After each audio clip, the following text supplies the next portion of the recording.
and welcome to It's Tomorrow News, and this is Hena Talati. Hurricane Agatha, the first named storm of the year in the East Pacific Ocean, made landfall on Monday afternoon on the southern Mexico coast just west of the town of Puerto Angel.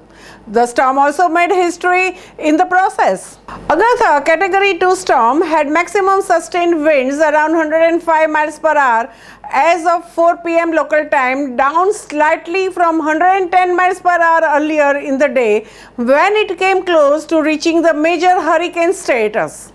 Having moved inland on the Monday evening, Agatha has rapidly lost wind intensity.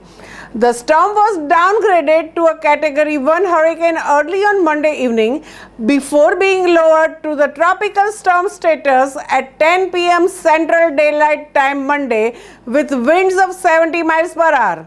The storm will continue to lose wind intensity through the night, likely becoming a tropical depression on Tuesday.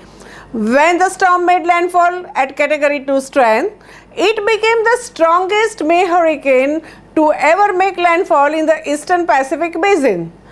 Only 2 hurricanes in the recorded history have made landfall in the Mexico during the month of May: Barbara on May 29, 2013 and Agatha on May 24, 1971, both of which were Category 1 hurricane strength.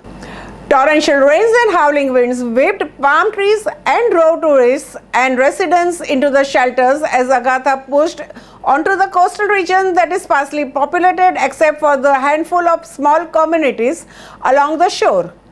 Oaxaca State's Civil Defense Agency showed families hustling into the shelter of Pochutla and rock and mudslides that blocked the highway between that town and the state capital.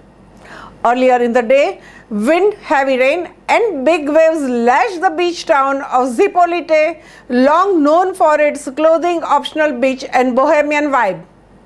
In the surfing town of Puerto Angel, people took shelter and put up plywood to prevent windows from the breaking in the strong winds. Agatha formed only on Sunday and quickly gained power. It was the strongest hurricane on record to make landfall in May in the Eastern Pacific, said the meteorologist with the Yale Climate Connections and founder of the Weather Underground. The U.S. National Hurricane Center said Agatha could drop 10 to 16 inches of the rain on the parts of Oaxaca, with isolated maximums of 20 inches, posing the threat of flash floods and mudslides. Municipal authorities in Hualtoco, a resort region along the southern coast of Mexico, ordered the absolute closure of all resorts, beaches and its famous 7 bays, many of which are reachable only by boat, the Associated Press reported on Monday. They also closed local schools and set up emergency storm shelters. Since the African monsoon typically does not start producing tropical waves until early or mid-May, there simply aren't enough initial disturbances to get many Eastern Pacific hurricanes in May. It said lesser amounts could fall in adjacent states to east and northeast. Conditions along the southwestern coast of Mexico already began to deteriorate early Monday morning as the outermost rain squalls moved onshores.